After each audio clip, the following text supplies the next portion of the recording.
livre sur Innsmouth par Howard Phillips Lovecraft. Chapitre 1.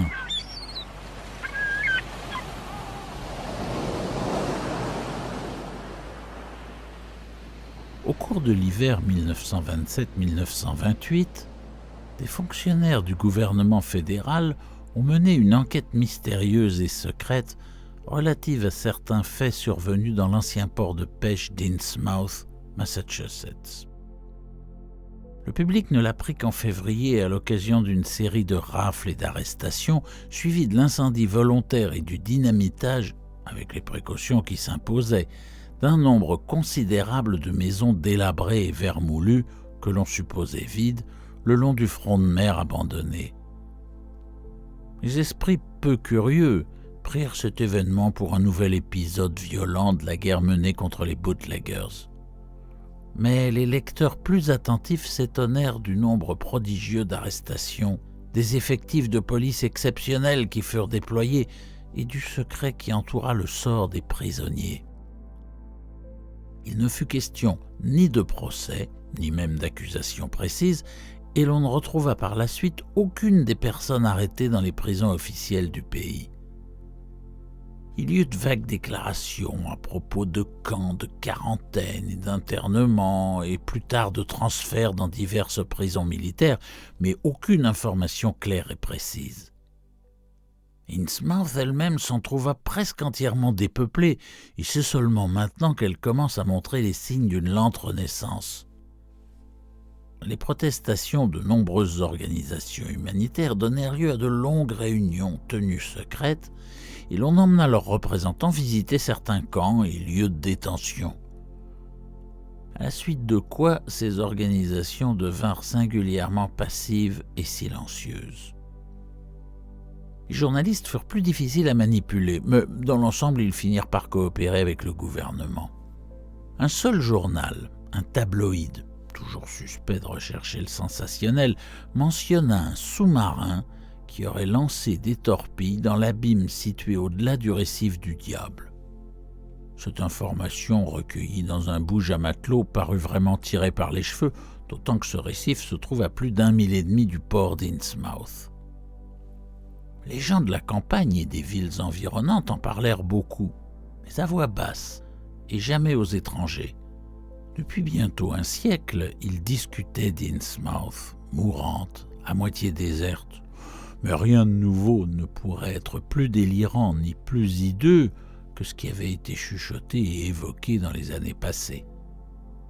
Bien des événements leur avaient appris à se taire, et rien n'aurait pu les obliger à parler. De toute façon, ils ne savaient pas grand-chose, car de vastes marécages désolés et déserts séparent Innsmouth de l'intérieur des terres. Mais aujourd'hui, je vais rompre le silence qui entoure cette affaire. Mes informations sont très sérieuses et je suis certain que le grand public ne souffrira aucun préjudice autre qu'une répugnance violente en entendant ce que les enquêteurs horrifiés ont réellement découvert à Innsmouth. Du reste, il peut y avoir à ces découvertes plus d'une explication. J'ignore dans quelle mesure l'histoire m'a été entièrement dévoilée, et j'ai bien des raisons pour ne pas avoir envie de creuser davantage. Car je m'y suis trouvé mêlé bien plus étroitement qu'aucun autre, et j'en porte des séquelles qui pourraient encore me conduire à des décisions extrêmes. C'est moi, hystérique, qui me suis enfui d'Innsmouth à l'aube du 16 juillet 1927, et dont les demandes angoissées d'enquête et de mesures gouvernementales ont révélé les incidents que je rapporte. J'ai préféré garder le silence tant que l'affaire était incertaine et récente, mais aujourd'hui, c'est déjà une vieille histoire qui ne suscite plus la curiosité ni l'intérêt du public, et j'éprouve l'étrange désir de révéler les effroyables heures que j'ai passées dans ce lieu malfamé et pernicieux, havre de mort et d'anomalies impies. Le simple fait de raconter cette histoire va m'aider à reprendre confiance en mes propres facultés et à me convaincre que je n'ai pas été le premier à succomber à une hallucination contagieuse et cauchemardesque. Cela m'aidera aussi à me décider enfin à faire le pas terrible qui m'attend Je n'avais jamais entendu parler d'Innsmouth avant de m'y rendre pour la première fois et, jusqu'à présent, dernière fois. Je fêtais mon passage à l'âge adulte en parcourant la Nouvelle-Angleterre comme touriste, amateur d'antiquités et de généalogie, et j'avais projeté d'aller directement de l'ancienne Newburyport jusqu'à Arkham, dont la famille de ma mère est originaire. Je n'avais pas de voiture et je voyageais en train, en tramway, en bus, choisissant toujours le trajet le plus économique. À Newburyport, on me dit que pour Arkham, il fallait prendre le train à vapeur, et ce fut seulement au guichet de la gare, comme je m'étonnais du prix du billet, que j'appris l'existence d'Innsmouth. L'employé, un gros homme au visage rusé, dont l'accent montrait qu'il n'était pas du pays, sembla compréhensif vis-à-vis de mes problèmes d'argent et me suggéra une autre solution que personne d'autre ne m'avait encore proposée. Vous pourriez prendre le vieil autobus, je suppose, mais on ne l'aime pas beaucoup par ici. Il passe par Innsmouth, vous avez dû en entendre parler, c'est ça qui plaît pas aux gens. C'est un type de là-bas qui le conduit, Joe Sargent. Mais c'est pas chez nous qu'il doit trouver des clients, ni ici, ni à Arkham d'ailleurs. Je me demande même comment il fait pour gagner sa vie. Les places doivent pas être chères, mais j'y vois jamais plus de 2 ou 3 personnes, et toujours des gens d'Innsmouth. Le bus part de la place en face de la pharmacie Hammond, à 10h du matin et à 7h du soir, à moins qu'ils aient changé dernièrement. Ça m'a l'air d'une vieille chignole et je n'y suis jamais monté. Ce fut donc là la première fois que j'entendis parler de la sombre Innsmouth. Une ville non répertoriée sur les cartes habituelles et absente des guides récents m'aurait déjà intéressé, mais la manière surprenante dont l'employé y avait fait allusion éveilla en moi une réelle curiosité. Une ville capable d'inspirer à ses voisins une telle aversion devait au moins, me dis-je, sortir de l'ordinaire et être digne de l'attention d'un touriste. Puisqu'elle était sur la route d'Arkham, je m'y arrêterais, et je priai donc l'employé de m'en dire plus. Il fut très circonspect et aborda le sujet d'un air un peu condescendant. « Innsmouth, c'est un drôle de patelin à l'embouchure du Manoxet. Ça a presque été une ville, en tout cas un fameux port avant la guerre de 1812, mais tout s'est détraqué dans les 100 dernières années. Il n'y a plus de chemin de fer. Le Boston et Maine n'y est jamais passé et la petite ligne qui venait de Rowley a été abandonnée il y a des années de ça. Je dirais qu'il n'y a plus de maisons vides que de gens et il n'y a plus aucun commerce sauf la pêche et les homards. Toutes les affaires se font surtout ici ou à Arkham et Ipswich.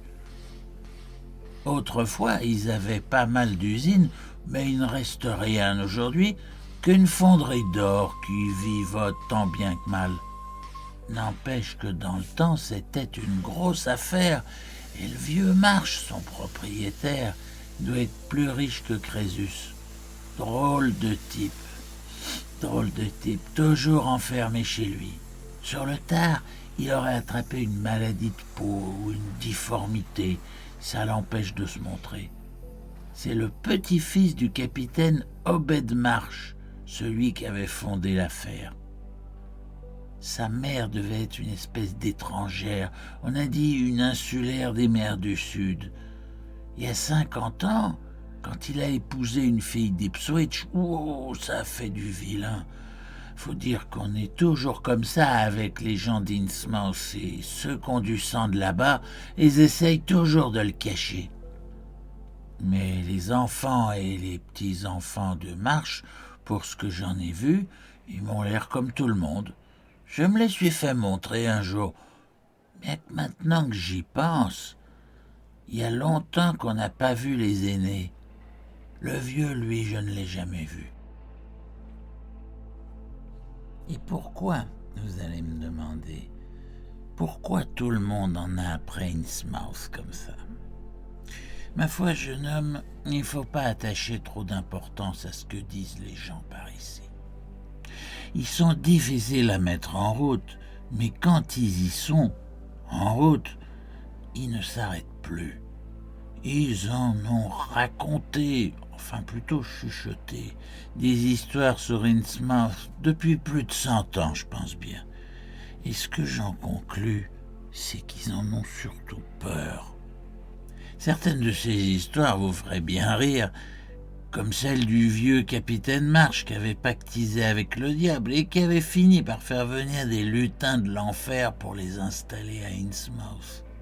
Ou comme celle des adorateurs du diable et de leurs sacrifices, de trucs épouvantables, dans un endroit près des quais, qu'on aurait découvert par hasard vers 1845. Mais moi, jeune homme, je viens de Penton, dans le Vermont, et tout ça, ça prend pas avec moi. Quand même, faudrait que vous sachiez ce que les vieux racontent à propos du récif noir. Un gros rocher pas très loin au large, le récif du diable qu'ils l'appellent. Et il est bien au-dessus de l'eau en général, et jamais vraiment en dessous, mais en même temps, on peut pas dire que c'est une île. On raconte qu'on y voit quelquefois une légion de diables vautrés, ou qui font qu'entrer et sortir de cavernes près du sommet. C'est une chose biscornue et déchiquetée, un bon mile du rivage.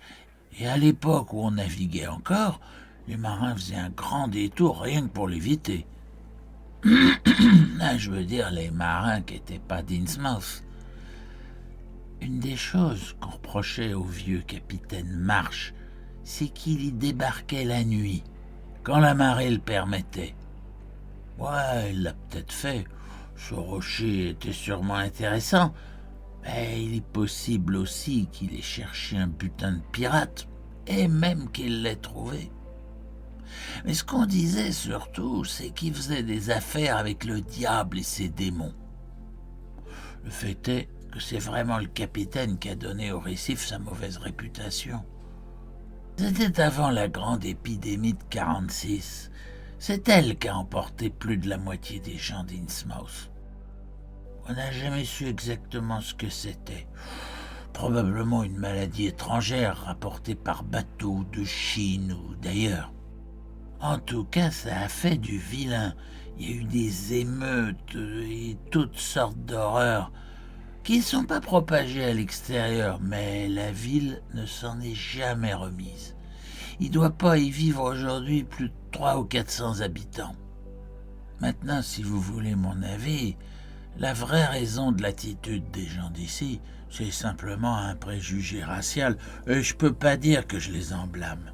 Moi-même, j'ai horreur des gens d'Innsmouth et je voudrais pour rien au monde aller chez eux. Je suppose que vous savez, bien que vous venez de l'Ouest, j'entends ça à votre accent, vous savez que beaucoup de nos bateaux de Nouvelle-Angleterre ont été dans des drôles de ports en Afrique, en Asie, et dans les mers du Sud et un peu partout, et quels drôles d'individus ils ramenaient avec eux. Vous avez sûrement entendu parler de ce gars de Salem qui est revenu avec une Chinoise. Et vous savez qu'il y a encore un tas d'indigènes des îles Fidji dans les parages de Cape Cod. Eh bien, ça doit être une histoire comme ça avec les gens d'Innsmouth. La ville a toujours été méchamment coupée du reste du pays par les rivières et les marécages. C'est bien qu'on ne sait pas ce qui s'y passe, mais il est probable que le vieux capitaine Marsh a dû ramener des spécimens bizarres quand il avait 3 bateaux en service dans les années 20 et 30. Et sûrement encore aujourd'hui une trace d'hérédité un peu spéciale chez ces gens-là. Je ne sais pas comment l'expliquer, mais ça met mal à l'aise. Vous le remarquerez avec Sargent si vous prenez son bus. Il y en a qui ont la tête drôlement étroite, le nez plat, les yeux saillants et fixes, qui n'ont jamais l'air de se fermer. Et leur peau, elle est pas normale. Elle est rêche et couverte de croûte, toute ridée et plissée sur les côtés du cou. Ils deviennent chauves très jeunes aussi, et les vieux, ils ont l'air pire. Mais je vous avoue, je ne crois pas en avoir jamais vu des vraiment vieux. Ils doivent mourir en se voyant dans une glace. Même les animaux les détestent. D'ailleurs, ils avaient beaucoup de problèmes avec les chevaux avant l'arrivée des automobiles. Personne par ici, ni à Arkham, ni à Ipswich ne veut avoir affaire à eux. Et eux-mêmes, ils se montrent très distants quand ils viennent en ville, ou quand quelqu'un essaye de pêcher dans leurs eaux. Bizarre quand même qu'il y ait toujours des tas de poissons au large d'Innsmouth, alors qu'il y en a nulle part ailleurs. Mais essayez un peu d'aller en pêcher, et vous allez voir comment vous serez accueillis. Tous ces gens, ils venaient ici par le train, en allant à pied à Rowley quand la voie de raccordement a été abandonnée. Mais à présent, ils prennent cet autobus. Oui, jeune homme, il y a un hôtel à Innsmouth, la maison Gilman. Mais je crois qu'il n'est pas bien fameux et je ne vous conseille pas de l'essayer. Mieux vaut rester ici et prendre le bus de 10h demain matin, et ensuite vous avez une correspondance pour Arkham à 8h du soir. Il y a 2 ans, un inspecteur du travail a passé une nuit au Gilman. Et il a fait des tas de remarques désagréables à son sujet. Il disait qu'ils ont de drôles de clients. Il a entendu des voix dans d'autres chambres, bien que la plupart étaient vides, des voix qui lui ont donné la chair de poule. Elle parlait dans une langue étrangère, à son avis, mais il y en avait une pire que les autres qu'il entendait de temps en temps. Elle avait l'air si surnaturelle, comme un clapotis qu'il n'a pas osé se déshabiller ni se coucher. Il a veillé jusqu'au petit matin et il a filé à la première heure. Ça avait papoté ou clapoté presque toute la nuit. Ce gars-là, il s'appelait Casey. Bon, il en avait pas mal à raconter sur la façon dont les gens d'Innsmouth le surveillaient. Et il avait l'air comme qui dirait sur ses gardes. Il trouvait que la Finery Marsh était bizarre. Elle est installée au bord des dernières chutes du Manoxet. Et ce qu'il disait concordait avec tout ce que j'avais déjà entendu raconter. Des livres mal tenus, pas de compte précis, etc., etc. Mais vous, on s'est toujours demandé, ils n'ont jamais eu l'air d'en acheter beaucoup. Et pourtant, voilà bien des années, ils expédiaient des quantités incroyables de lingots. Ah, il y avait les bijoux. On a beaucoup parlé de ces curieux bijoux, sûrement étrangers, que les marins et les ouvriers de l'usine revendaient en douce, ou qu'on aurait vu 1 ou 2 fois portés par les femmes marches. Les gens supposaient que le vieux capitaine Obed avait dû les troquer dans un de ses ports de sauvages, surtout qu'il achetait souvent des tas de perles de verre et des babioles, comme en avaient toujours les marins pour commercer avec les indigènes. Il y en a d'autres qui pensaient, et qui pensent encore, qu'il avait trouvé une vieille cage de pirates sur le récif du diable. Il y a quelque chose qui cloche. Le vieux capitaine est mort depuis 60 ans, et depuis la guerre civile, aucun bateau d'un tonnage respectable n'est sorti du port. Or, les marches continuent comme autrefois à acheter de cette pacotille pour indigènes. Surtout les babioles en verre et en caoutchouc, à ce qui paraît. Peut-être bien que les gens d'Innsmouth se trouvent à leur goût en les mettant. Dieu sait, ils sont peut-être devenus comme les cannibales des mers du Sud et les sauvages de Guinée. L'épidémie de 46 a dû emporter les habitants sains. En tout cas, c'est des gens douteux maintenant. Même les marches et les autres rupins ne valent guère mieux. Comme je vous l'ai dit, il n'y a sûrement pas plus de 400 habitants dans tout le patelin, malgré la quantité de rues qui se vantent d'avoir. Ils m'ont l'air d'être ce qu'on appelle dans le sud la racaille blanche. Sournois, sans loi, avec plein de secrets. Ils pêchent beaucoup de poissons et de homards qu'ils exportent par camion. C'est incroyable comme ça grouille de poissons là-bas. Et nulle part ailleurs. Et puis pas moyen de contrôler ces gens-là. Les fonctionnaires de l'école publique ou du recensement envoient des vertes et des pas mûres avec eux. Je vous garantis que les étrangers trop curieux ne sont pas les bienvenus du côté d'Innsmouth. J'ai entendu dire, personnellement, jeune homme, que plus d'un homme d'affaires ou d'un représentant du gouvernement avait disparu là-bas. Et il y a des rumeurs aussi sur quelqu'un qui est devenu fou et qui se trouverait à présent à l'asile de Danvers. Ils ont dû lui flanquer une sacrée frousse à ce gars-là. C'est pour ça que j'irais pas la nuit si j'étais vous. J'y suis jamais allé et j'en ai pas envie. Mais je pense que la journée, vous ne risquez rien, même si les gens d'ici vous le déconseillent. Si vous êtes seulement touriste ou amateur d'antiquité, Innsmouth devrait être un endroit pas mal. Je passais donc une partie de la soirée à la bibliothèque municipale de Newburyport à la recherche d'informations sur Innsmouth. Quand j'avais essayé d'interroger les habitants dans les boutiques, au restaurant, dans les garages et chez les pompiers, je les avais trouvés finalement plus difficiles à se mettre en route que ne l'avait prédit l'employé de la gare, et je compris que je n'aurais pas le temps de vaincre leurs premières réticences instinctives. Ils avaient une sorte de méfiance obscure, comme s'il était déplacé de s'intéresser à Innsmouth. Au YMCA où je logeais, l'employé me déconseilla, sans plus, de me rendre dans un endroit aussi lugubre et décadent, et les gens de la bibliothèque exprimèrent la même opinion. Manifestement, aux yeux des personnes cultivées, Innsmouth n'était qu'un exemple outrancier de dégénérescence. L'histoire du comté des sexes que je trouvais à la bibliothèque avait peu de choses à raconter sur Innsmouth. La ville avait été fondée en 1643.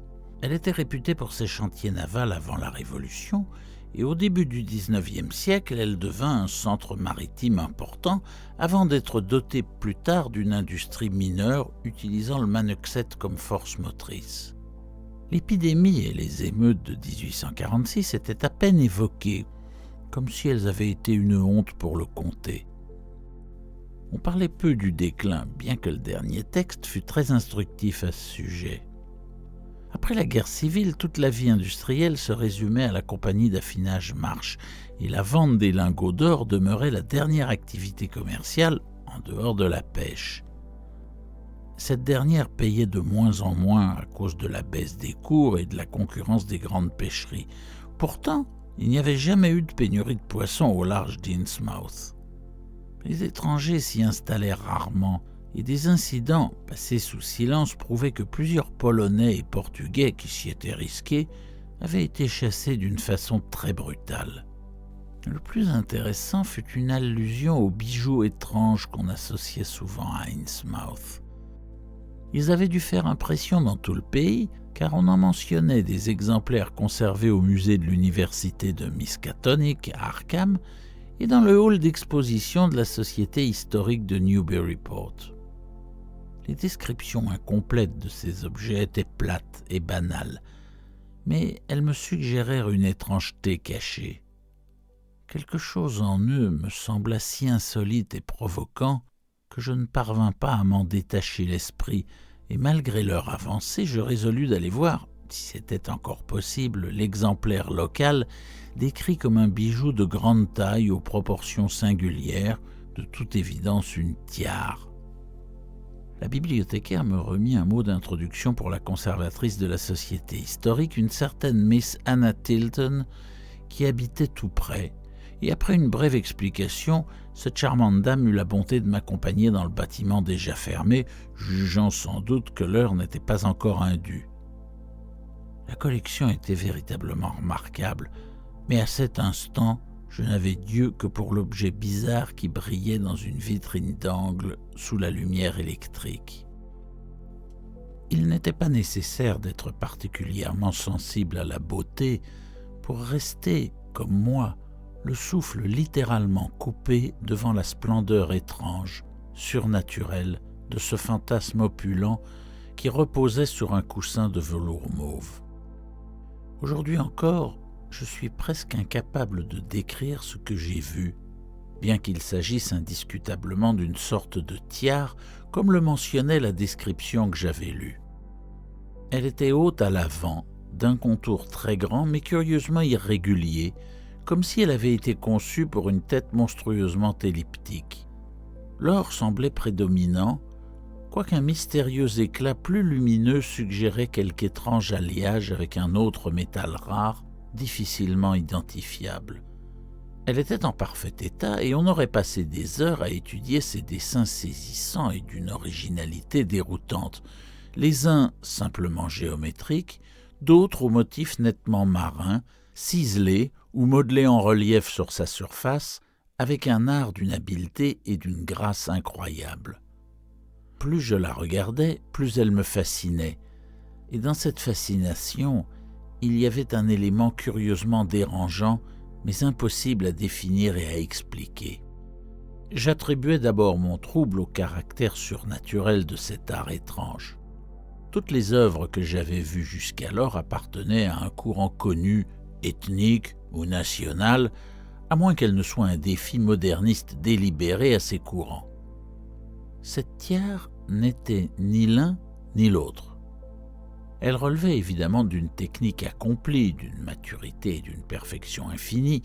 Pourtant, cette technique était radicalement différente de toutes celles, orientales ou occidentales, anciennes ou modernes, que je connaissais ou que j'avais vues. On eût dit que l'œuvre était d'un autre monde. Cependant, je compris bientôt que mon trouble avait une deuxième explication, peut-être aussi puissante que la première, qui résidait dans les suggestions picturales et mathématiques de ces curieux dessins. Les formes évoquaient toutes sortes de lointains secrets, d'abîmes inimaginables dans l'espace et le temps, et la nature aquatique et monotone des reliefs était franchement sinistre. Ils représentaient entre autres des monstres fabuleux et grotesques d'une malfaisance détestable, apparemment mi-poisson, mi-batracien, qu'on ne pouvait dissocier d'une réminiscence pénible et obsédante, comme s'ils évoquaient les images de cellules et de tissus qui posséderaient une mémoire primordiale effroyablement archaïque. Par moments, j'imaginais que chaque contour de ces poissons-grenouilles impies débordait de l'ultime quintessence d'un mal inconnu et non humain. En totale opposition avec l'aspect de cette tiare, l'histoire brève et ennuyeuse débitée par Miss Tilton faisait pâle figure. Elle avait été mise en gage pour une somme ridicule chez un prêteur de State Street en 1873 par un ivrogne d'Innsmouth, tué peu après dans une rixe. La société l'avait rachetée au prêteur et lui avait aussitôt offert une vitrine digne de sa qualité. On avait indiqué qu'elle provenait probablement des Indes orientales ou d'Indochine, mais cette attribution était provisoire. Miss Tilton, qui avait étudié toutes les hypothèses concernant son origine et sa présence en Nouvelle-Angleterre, inclinait à croire qu'elle avait fait partie du trésor exotique d'un pirate découvert par le vieux capitaine Obed Marsh. Opinion renforcée par les offres insistantes de rachat à prix élevé que les Marsh commencèrent à faire dès qu'ils surent qu'elle était exposée au musée et qu'ils ont poursuivi inlassablement jusqu'à ce jour, malgré l'invariable refus de la société. En me raccompagnant à la porte, cette dame sympathique me fit comprendre que la théorie du pirate qui aurait fait la fortune des Marsh était très répandue parmi l'intelligentsia de la région. Son sentiment personnel à l'égard de la ténébreuse Innsmouth, qu'elle n'avait jamais vue, était un dégoût profond vis-à-vis d'une communauté qui avait dévalé au bas de l'échelle culturelle, et elle m'assura que les rumeurs d'adoration satanique étaient en partie provoquées par l'existence d'une curieuse société secrète qui s'y était développée au point d'absorber toutes les religions classiques. On l'appelait, disait-elle, l'ordre ésotérique de Dagon, et il s'agissait sans aucun doute d'une croyance dégénérée, à moitié païenne, importée d'Orient un siècle plus tôt, à l'époque où les pêcheries d'Innsmouth commençaient à dépérir. Son implantation durable chez des gens simples était naturelle si l'on prend en compte la coïncidence d'un retour soudain et permanent de bancs de poissons abondants, et elle prit rapidement une influence prépondérante sur la ville, détrônant complètement la franc-maçonnerie, en allant jusqu'à s'installer dans son quartier général, l'ancien Masonic Hall, dans le parc de New Church. Tout cela constituait pour la pieuse Miss Tilton une excellente raison d'éviter cette vieille ville de ruines et de désolation. Mais pour moi, ce fut une motivation supplémentaire. À mes attentes architecturales et historiques s'ajoutait maintenant un enthousiasme anthropologique brûlant, et je pus à peine fermer l'œil dans ma petite chambre au Y pendant que la nuit s'écoulait. Chapitre 2. Le lendemain matin, un peu avant 10 heures, je me tenais, une petite valise à la main, devant la pharmacie Hammond sur la place du Vieux Marché en attendant le bus d'Innsmouth. À mesure que son heure approchait, j'observais un reflux général des passants qui remontaient la rue ou traversaient la place jusqu'au restaurant Ideal Lunch. L'employé de la gare n'avait pas exagéré l'aversion de la population locale pour Innsmouth et ses habitants. Peu après, un petit car gris sale en mauvais état descendit State Street dans un bruit de ferraille et tourna pour se ranger au bord du trottoir près de moi. Je sentis immédiatement que c'était lui, ce que confirma l'inscription à moitié lisible sur le pare-brise « Arkham, Innsmouth, Newburyport ». Il n'y avait que 3 passagers, basanés, négligés, l'air morose et assez jeunes, qui descendirent gauchement quand le véhicule s'arrêta et remontèrent State Street en silence, presque furtivement. Le chauffeur descendit à son tour et je le vis entrer dans la pharmacie pour y faire quelques achats. Voilà donc, me dis-je, ce Joe Sargent dont parlait l'employé de la gare, et avant même d'avoir remarqué aucun détail, une aversion spontanée que je ne pus ni expliquer ni contrôler m'envahit. Il m'apparut immédiatement tout naturel que les habitants de cette ville n'aient pas envie de prendre un bus conduit par cet homme ou de fréquenter son village et ses pareils davantage qu'il n'était nécessaire. Lorsque le chauffeur sortit du magasin, je le regardai plus attentivement pour tâcher de saisir la raison de ma mauvaise impression. C'était un homme maigre de près de 6 pieds, aux épaules voûtées, habillé de vêtements civils bleus un peu râpés et portant une casquette de golf grise aux bords effilochés. Il pouvait avoir 35 ans, mais les rides bizarres qui creusaient profondément les côtés de son cou le faisaient paraître plus vieux quand on n'observait pas son visage morne et sans expression. Il avait une tête étroite, des yeux globuleux qui semblaient ne jamais cligner, le nez plat, le front et le menton fuyants et des oreilles singulièrement sous-développées. Sa lèvre supérieure était longue et épaisse et ses joues grisâtres aux pores dilatés paraissaient presque imberbes, à part des poils jaunes clairsemés qui frisaient en maigres touffes inégales. Par endroits, la peau était irrégulière, comme pelée par une affection cutanée. Ses grandes mains aux veines apparentes étaient d'une teinte gris-bleu tout à fait extraordinaire. Les doigts, remarquablement courts en proportion, avaient tendance à se replier dans l'énorme paume. Quand il revint vers le bus, je remarquai sa démarche traînante et ses pieds démesurés, et plus je les regardais, plus je me demandais comment il pouvait trouver des chaussures à sa taille. Il y avait quelque chose d'huileux dans son aspect qui augmenta mon dégoût. Il travaillait sûrement aux pêcheries ou traînait autour, car il était imprégné de leur odeur caractéristique. Impossible de deviner de quel sang étranger il était. Ses caractéristiques n'étaient certainement pas asiatiques, polynésiennes, levantines, ni encore négroïdes. Cependant, je voyais bien pourquoi on lui trouvait un air étranger. Personnellement, j'aurais plutôt pensé à une dégénérescence génétique. Je fus contrarié de constater qu'il n'y aurait pas dans l'autobus d'autres passagers que moi. Je n'aimais pas l'idée de voyager seul avec ce chauffeur. Mais le moment du départ approchant, je vainquis mes appréhensions, suivis l'homme à bord et lui tendis un billet d'$1 en murmurant seulement « Innsmouth ». Il me regarda curieusement pendant une seconde en me rendant 40 cents sans dire un mot. Je choisis une place loin derrière, mais du même côté que lui, car je souhaitais pouvoir admirer la côte pendant le trajet. Enfin, le bus délabré démarra dans une secousse et roula bruyamment le long des vieux bâtiments de briques de State Street, suivi d'un nuage de vapeur qui sortait du pot d'échappement. Jetant un coup d'œil aux passants sur les trottoirs, j'eus l'impression qu'ils évitaient de nous regarder, ou du moins d'avoir l'air de nous regarder. puis nous tournâmes à gauche dans High Street où l'allure se fit plus régulière. Nous dépassâmes rapidement d'imposantes vieilles demeures des débuts de la République, puis des fermes de style colonial plus anciennes encore, avant de traverser Lower Green et Parker River pour déboucher enfin sur une longue plaine monotone en bordure de la côte. La journée était chaude et ensoleillée, et le paysage de sable, de lèche et d'arbustes chétifs devenait de plus en plus désolé à mesure que nous avancions. Je voyais par la fenêtre l'eau bleue et la ligne sablonneuse de Plum Island, et bientôt, comme notre chaussée étroite s'éloignait de la grande route qui menait à Rowley et à Ipswich, nous nous rapprochâmes de la plage.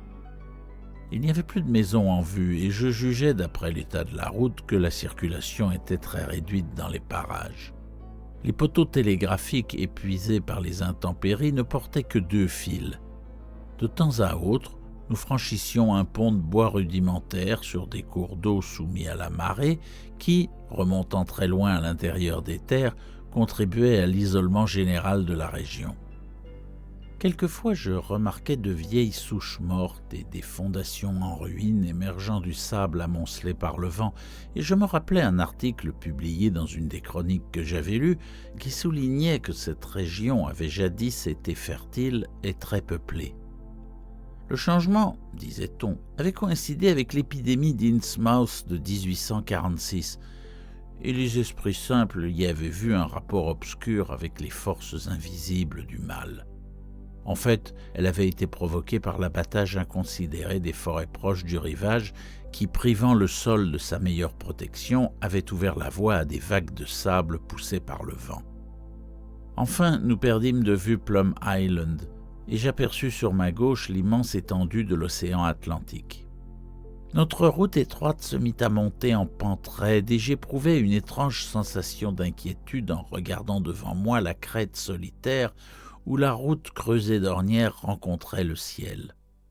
C'était comme si le bus allait poursuivre son ascension, quittant complètement le monde de la raison pour se fondre dans les arcanes inconnues des couches d'air supérieures et du ciel cryptique. L'odeur de la mer prit une signification menaçante et l'endurance du chauffeur silencieux, la raideur de son dos, sa tête étroite devinrent de plus en plus haïssables. En l'observant, je m'aperçus que l'arrière de sa tête était presque aussi chauve que son visage, avec quelques rares mèches jaunes éparpillées sur une peau grise et rêche. Arrivés au sommet, au-delà de la vallée qui s'étendait, nous vîmes le Manoxet, qui rejoint la mer au nord de la longue ligne de falaises dominant Kingsport, puis oblique en direction de Cape Ann. À l'horizon lointain et brumeux, je distinguais à peine le profil vertigineux du sommet, couronné par l'étrange vieille maison sur laquelle on a conté tant de légendes. Mais pour l'instant, toute mon attention était retenue par le panorama plus proche, juste au-dessous de moi. J'étais, je m'en rendis compte, face à face avec Innsmouth, la ville sur laquelle la rumeur faisait planer une ombre. C'était une ville très étendue, avec une grande densité d'habitations, mais en revanche une absence de vie qui était de mauvais augure. Du fouillis de cheminées montait à peine un ruban de fumée, et 3 grands clochers se dressaient, austères et décrépits sur l'horizon derrière la mer. L'un d'eux avait le toit qui s'écroulait, et comme pour l'autre, un trou noir béant s'ouvrait là où on aurait dû discerner les cadrans d'une horloge. L'affaissement généralisé des toits mansardés et des pignons pointus inspirait l'idée de ruines vermoulues, et, en approchant, à mesure que la route descendait, je vis beaucoup de toits complètement effondrés. Il y avait aussi de grandes maisons carrées de style géorgien avec leurs toits à 4 pentes, des coupoles et des galeries à balustrades. Elles se trouvaient pour la plupart loin de la mer et 1 ou 2 étaient encore en assez bon état. S'éloignant vers l'intérieur des terres, je vis les rails du chemin de fer abandonnés, envahis par la rouille et les herbes, longés de poteaux télégraphiques penchés à présent dépourvus de fils, et la voie à demi effacée empruntée par les anciennes voitures à cheval pour se rendre à Rowley et Ipswich. La déchéance était pire encore en arrivant sur les quais, quoiqu'au centre il y avait un clocher blanc, surmontant un bâtiment de briques assez bien conservé qui ressemblait à une petite usine. Le port, depuis longtemps ensablé, était entouré par une vieille digue de pierre sur laquelle je discernais les silhouettes minuscules de quelques pêcheurs assis et dont l'extrémité semblait être les fondations d'un phare aujourd'hui disparu. Un banc de sable s'était formé à l'intérieur de cette barrière, et dessus, des dories amarrées et des casiers à homards éparpillés. Il ne semblait y avoir d'eau profonde qu'à l'endroit où la rivière se déversait, devant le bâtiment au clocher, avant de bifurquer vers le sud pour rejoindre l'océan au bout de la digue. Ici et là, des quais en ruine partaient du rivage pour s'achever en une pourriture indéfinissable, ceux, les plus au sud, semblant les plus abîmés. Au large, malgré la marée haute, j'aperçus une longue ligne noire, sortant à peine au-dessus de l'eau, qui donnait déjà l'impression d'une étrange malfaisance latente. Ce devait être, mais je le savais, le récif du diable. Tandis que je l'observais, le sentiment subtil, bizarre qu'il me faisait signe, vint s'ajouter à son horreur repoussante, et curieusement, je trouvais cette nuance encore plus dérangeante que ma première impression. Nous ne rencontrâmes personne sur la route, et à présent nous longions des fermes désertes plus ou moins en ruine. Puis, je remarquai quelques maisons habitées aux fenêtres brisées, bourrées de chiffons, aux cours jonchés de coquillages et de poissons morts.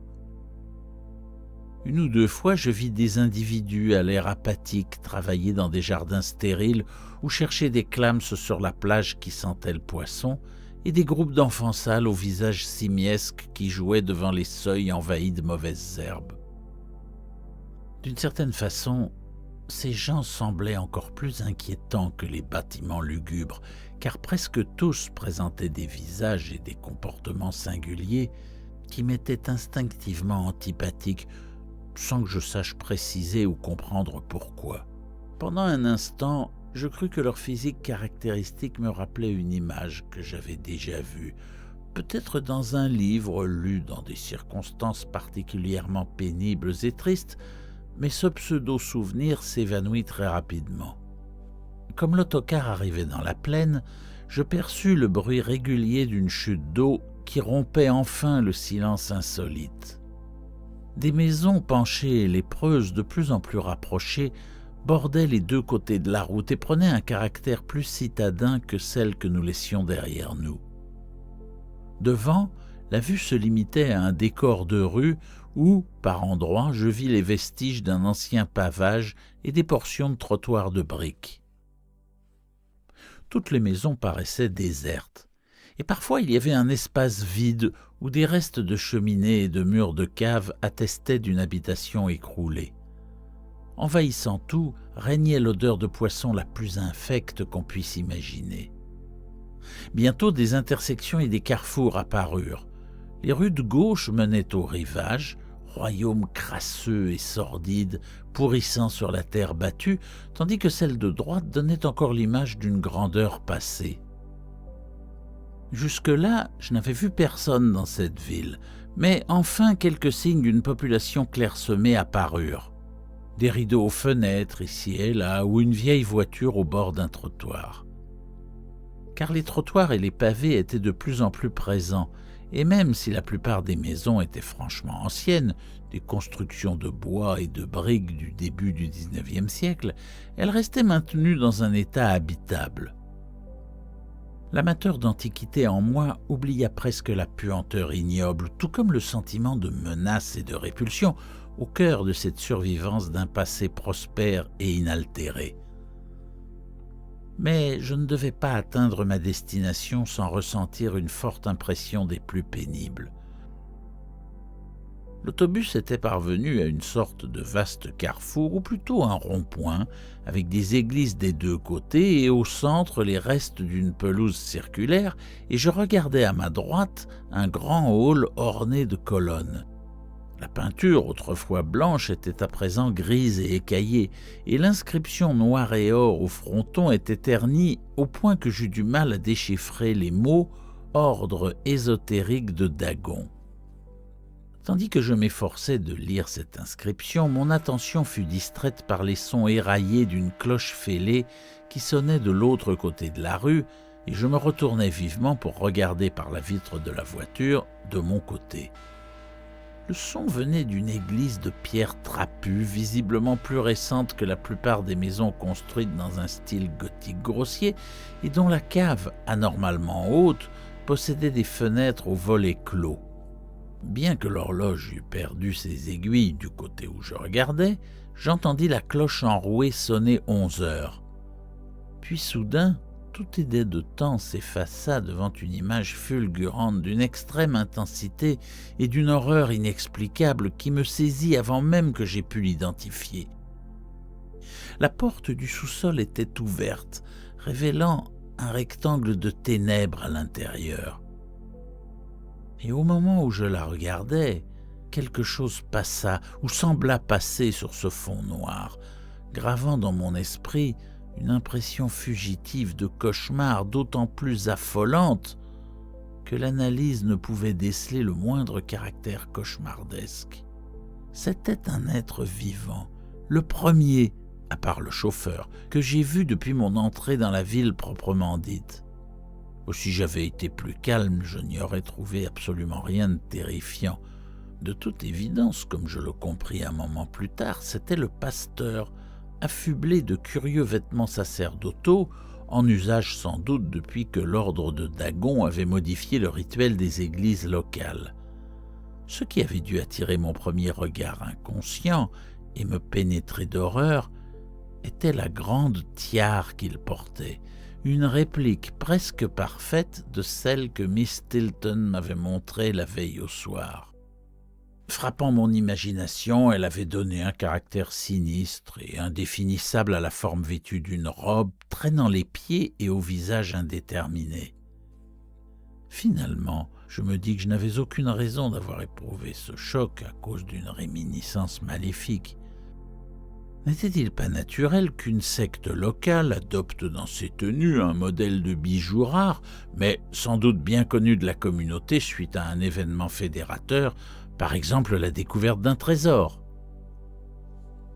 Bientôt, quelques jeunes gens répugnants émergèrent sur les trottoirs, seuls ou par petits groupes silencieux de 2 ou 3. Le rez-de-chaussée des maisons croulantes abritait parfois de petites boutiques aux enseignes minables, et je remarquai 1 ou 2 camions arrêtés alors que nous avancions bruyamment.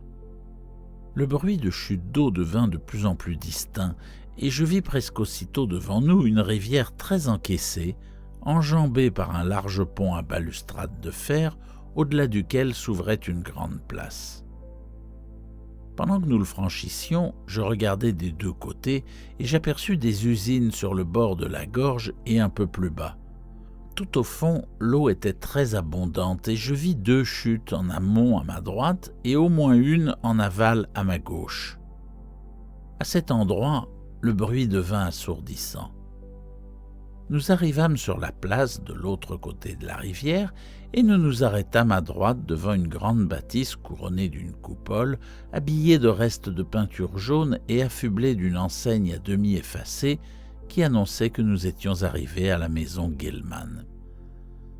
J'étais content de descendre de ce bus et j'allais immédiatement déposer ma valise dans le hall sordide de l'hôtel.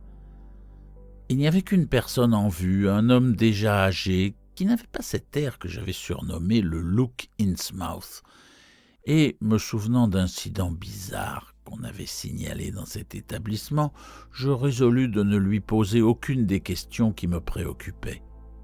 J'allais plutôt faire un tour sur la place, d'où le bus était déjà reparti pour observer l'endroit plus attentivement. Recouverte de pavés ronds, elle était délimitée d'un côté par la ligne droite de la rivière et de l'autre par un demi-cercle de bâtiments de briques au toit à une pente datant de 1800 environ, d'où rayonnaient plusieurs rues vers le sud-est, le sud et le sud-ouest.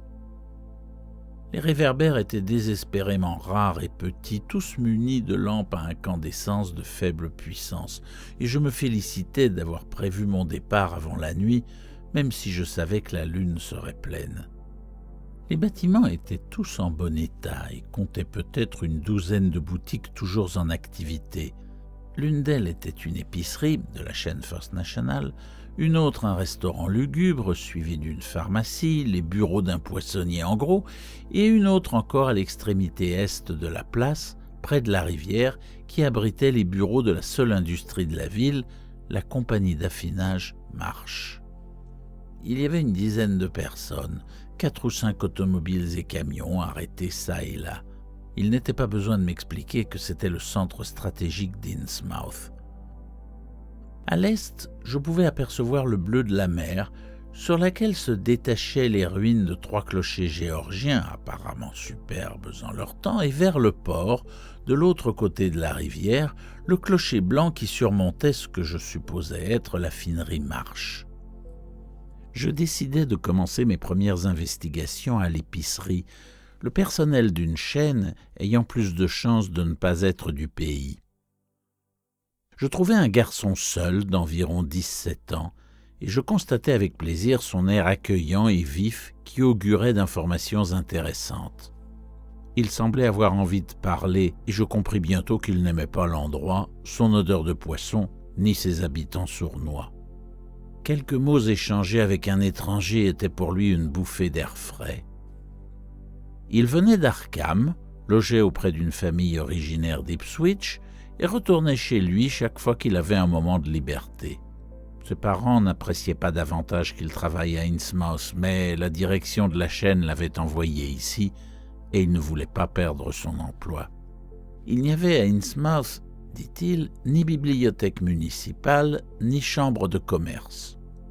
Je n'aurais aucune difficulté pour m'orienter.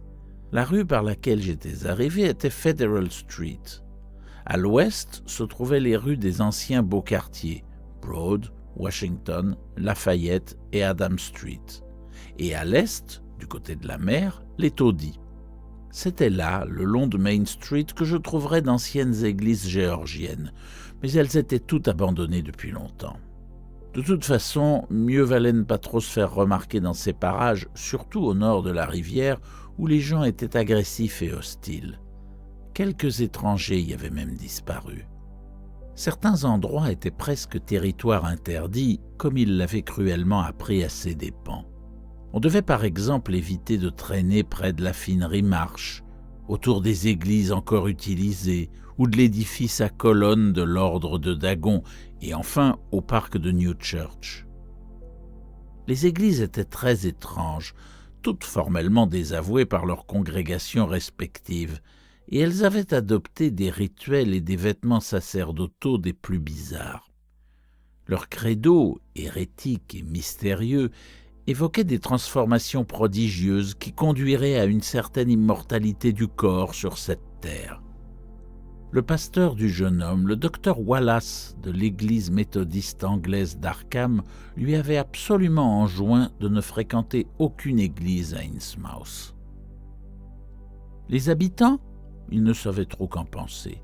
Ils étaient aussi insaisissables et furtifs que les animaux qui vivent dans des terriers, et l'on se demandait bien comment ils occupaient leur temps, mis à part leur activité intermittente de pêche. Peut-être, à en juger par les quantités d'alcool de contrebande qu'ils consommaient, passaient-ils une bonne partie de la journée à cuver. Ils semblaient s'être regroupés en une espèce de confrérie funeste et méprisaient le monde comme s'ils avaient accès à d'autres sphères d'existence plus agréables. Leur apparence, surtout ces yeux fixes qu'on ne voyait jamais fermés, était vraiment épouvantable et leur voix atroce. C'était horrible de les entendre psalmodier la nuit dans leurs églises, particulièrement pendant leurs fêtes ou cérémonies du renouveau qui tombaient 2 fois par an, les 30 avril et 31 octobre. Ils adoraient l'eau et nageaient énormément dans la rivière et dans le port. Les courses de natation jusqu'au récif du diable étaient très fréquentes et tous ceux qu'on y voyait semblaient tout à fait capables de prendre part à cette épreuve pourtant difficile. À bien y réfléchir, c'étaient plutôt des jeunes qu'on voyait en public, et parmi eux, les aînés étaient le plus sujets aux malformations. Il y avait des exceptions, C'étaient en général des personnes sans aucune difformité, comme le vieil employé de l'hôtel. On pouvait d'ailleurs se demander ce qu'étaient devenues toutes les personnes âgées et si le look Innsmouth n'était pas en fait une étrange et insidieuse maladie qui empirait à mesure que les années passaient. Seule une maladie rare pouvait évidemment provoquer chez un individu déjà formé des bouleversements anatomiques aussi considérables et graves, avec des conséquences sur les os, telles que la forme du crâne, quoique cette particularité ne fût pas plus déconcertante et inouïe que les symptômes de la maladie dans son ensemble. Il sera difficile, disait le jeune homme, d'arriver à des conclusions précises sur ce point, car nul ne connaît vraiment les indigènes, si longtemps qu'il reste à Innsmouth. Le garçon était persuadé que beaucoup de spécimens, pire encore que les plus hideux qu'on rencontrait, étaient emprisonnés quelque part.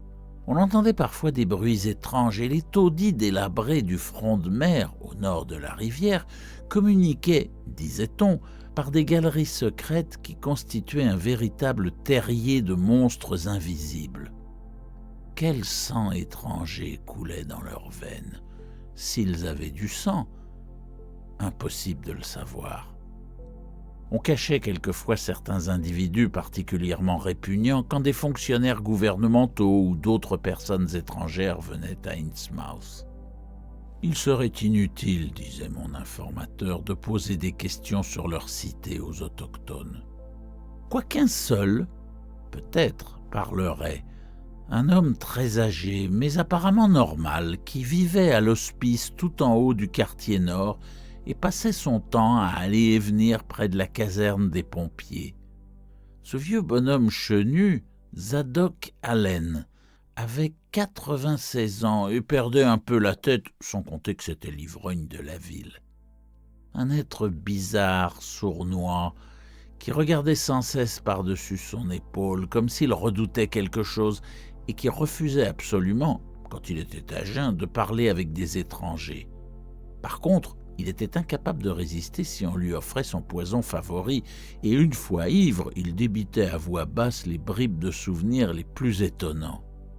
Pourtant, on en tirait peu d'informations utiles, car ces histoires, allusions folles et incomplètes à des merveilles ou des horreurs incroyables, ne pouvaient venir que de sa propre imagination déréglée. Personne ne le croyait jamais, mais les autochtones n'aimaient pas le voir boire et parler avec des étrangers, et il n'était pas très prudent d'être aperçu en train de le questionner. Il est probable que c'était de lui qu'étaient parties quelques-unes des rumeurs et des divagations populaires les plus folles. Pour ce qui était du travail, il y avait une abondance de poissons presque surnaturelle, mais les autochtones en tiraient de moins en moins de profit, notamment à cause des cours qui fluctuaient sans arrêt et de la concurrence qui allait croissante. En fait, la seule industrie véritable de la ville était l'affinerie, dont les bureaux se trouvaient sur la place, à quelques maisons seulement de l'épicerie où nous étions. On ne voyait jamais le vieux Marsh, mais il se rendait parfois à son usine, dans une voiture fermée aux rideaux tirés. Toutes sortes de rumeurs et de bruits couraient sur son changement d'aspect physique. Dans le temps, ça avait été un vrai dandy, et l'on racontait qu'il portait encore sa redingote de l'époque d'Édouard VII, curieusement retouchée pour s'adapter à certaines déformations. Son fils dirigeait autrefois le bureau sur la place, mais il ne se montrait plus et avait laissé la charge des affaires à la nouvelle génération. Des filles et des garçons qui avaient également fini par se métamorphoser, surtout les aînés, dont on racontait que la santé déclinait. Une des filles Marsh était une femme repoussante à l'allure reptilienne qui portait une quantité invraisemblable de bijoux appartenant manifestement à la même tradition exotique que la fameuse tiare. Mon jeune épicier les avait remarqués plusieurs fois et il avait entendu dire qu'ils provenaient d'un trésor secret de pirates ou de démons. Les pasteurs ou les prêtres, quel que soit le nom qu'ils portaient à présent, avaient adopté comme coiffure une parure de ce genre, mais on les apercevait rarement. Le jeune homme n'en avait jamais vu, bien qu'il en existât beaucoup à Innsmouth, disait-on. Les Marsh, tout comme les 3 autres familles bien nées de la ville, les Waits, les Gilman et les Elliott, vivaient très retirés. Ils habitaient d'immenses demeures le long de Washington Street et plusieurs étaient soupçonnés d'abriter en cachette certains parents, encore vivants, à qui leur étrange aspect interdisait de paraître en public, mais dont le décès avait été annoncé et dûment enregistré. M'ayant averti que beaucoup de rues avaient perdu leurs plaques, le jeune homme dessina à mon intention une carte sommaire mais claire et appliquée des lieux les plus importants de la ville. Après l'avoir examinée un moment, je sentis qu'elle me serait d'un grand secours, je l'empochai et le remerciai chaleureusement.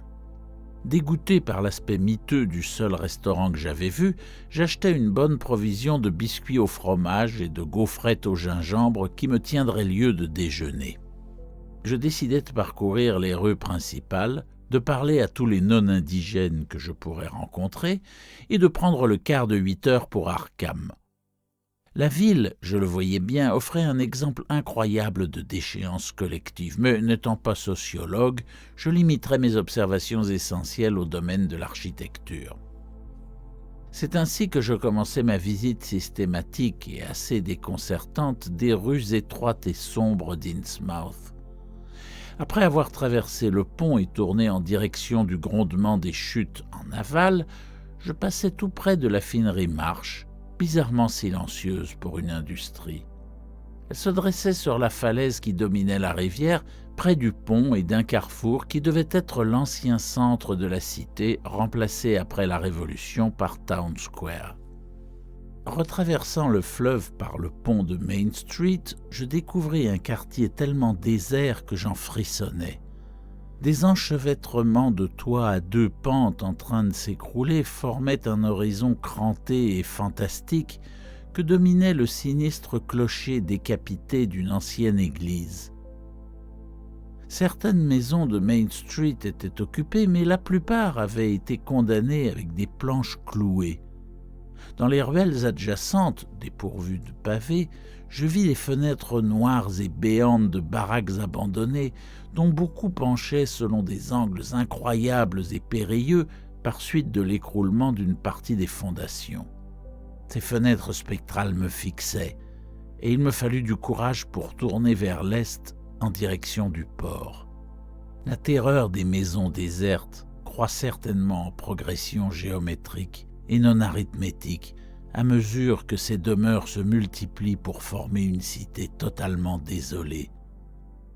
La vue de ces interminables avenues aussi vides et mortes que des yeux de poisson, la pensée de ces enfilades de compartiments noirs et menaçants voués aux toiles d'araignée, aux souvenirs et aux vers vainqueurs, ressuscite des vestiges de peur et de dégoût que ne saurait dissiper la plus solide philosophie. Fish Street était aussi déserte que Main Street, mais en revanche, elle avait conservé beaucoup d'entrepôts de briques et de pierres en excellent état.